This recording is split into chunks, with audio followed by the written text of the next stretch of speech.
आए प्यारा त्योहार, जीवन में लाए खुशियाँ अपार। सांता क्लॉज आए आपके द्वार, शुभकामना हमारी करो स्वीकार। परम आदरणीय फादर श्री, सिस्टर्स, वंदनीय गुरुजनों तथा मारा वाला विद्यार्थी भाई बहनों, હું ધોરણ 5માં અભ્યાસ કરતી યાસ્પ્રિયાંશી આપ સૌને નાતાલ પર્વ અને નવા વર્ષની સહૃદયથી શુભકામના પાઠવું છું। સમગ્ર વિશ્વમાં પ્રભુ ઈશુના જન્મદિવસને નાતાલના તહેવાર તરીકે ઉજવવામાં આવે છે। આ તહેવાર નાના મોટા અને ખાસ કરીને બાળકોના મનમાં અનેરો ઉત્સાહ ભરી દે છે। પોતાના ઘરને શણગારવા, ચર્ચમાં સાથે મળી પ્રાર્થના કરવી અને બાળકોના વહાલા એવા સાન્તા ક્લોઝ પાસેથી ભેટ સોગાદો લેવી। ચારો તરફ બસ અપાર ખુશિયાનો માહોલ છવાઈ જાય છે। આ પરથી ખ્યાલ આવે છે કે ક્રિસમસ તો લોકોને ખુશીઓ વહેંચવાનો તહેવાર છે। તમને ખબર છે બાળ દોસ્તો, દરેક તહેવાર અને તેની ઉજવણી માટે વપરાતી વસ્તુઓનું પણ ખાસ મહત્વ હોય છે। જેમ કે આપણે ક્રિસમસ પર ક્રિસમસ ટ્રી અને સ્ટારથી ઘર શણગારીએ છીએ। આપણે આપણા ઘર પર મોટા સ્ટાર લગાવીએ છીએ। આ સ્ટારને પ્રભુ ઈશુનું પ્રતીક સમાન માનવામાં આવે છે।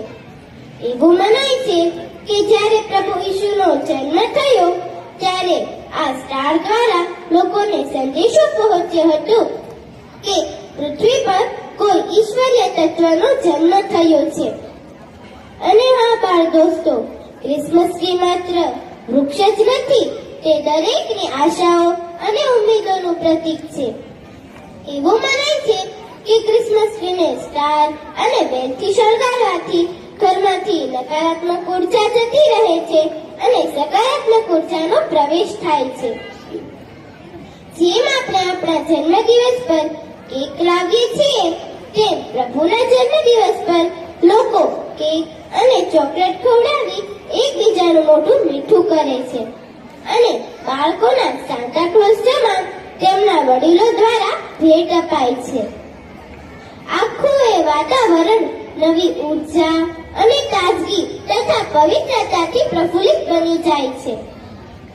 પ્રભુ ઈશુને ખ્રિસ્તી સમુદાયમાં ઈશ્વરના પુત્ર તરીકે માનવામાં આવે છે। તેમના મહાન કર્મો અને વિચારોથી તેમણે પોતાનું સમગ્ર જીવન જનસેવામાં સમર્પિત કરી દીધું હતું। તેમનું જીવન લોકોને પ્રેમ અને શાંતિથી જીવન જીવવાનો સંદેશો આપે છે। તેઓ હંમેશા કહેતા કે જે લોકો બીજાને પ્રેમ કરે છે તેમના મનમાં સદા ઈશ્વર નિવાસ કરે છે। તેઓ એ પણ કહેતા કે પ્રેમથી જ આ દુનિયા જીતી શકાય છે। કોઈને નફરત કરવા કરતા તેમને માફ કરી દુશ્મનીનો સદાય માટે અંત લાવી શકાય છે। કોઈને માફ કરવું અઘરું છે, પરંતુ અશક્ય તો નથી જ। આજે દુનિયામાં વધી રહેલી હિંસાનો જો ખાત્મો કરવો હોય તો દરેકે એકબીજાને માફ કરી ક્ષમાનું ગુણ પોતાના આચરણમાં મૂકવો જ રહ્યો। કપાળમાં સૂતેલા બાળ ઈશુ આપણને આશીર્વાદ આપે અને આપણે બધા પ્રેમના પંથે ચાલીએ અને બીજાનું ભલું કરીએ। જે માતા મરિયમે વિશ્વાસ મૂકી પ્રભુ ઈશુને જન્મ આપ્યો, એવો જ વિશ્વાસ આપણે પણ ધરાવીએ। તો ચાલો આપણે સૌ પ્રેમ, ત્યાગ, સમર્પણ અને ક્ષમાના પ્રતીક સમાન પ્રભુ ઈશુને યાદ કરી તેમના જન્મદિવસની હર્ષોલ્લાસ સાથે ઉજવણી કરીએ। Merry Christmas to all. Thank you.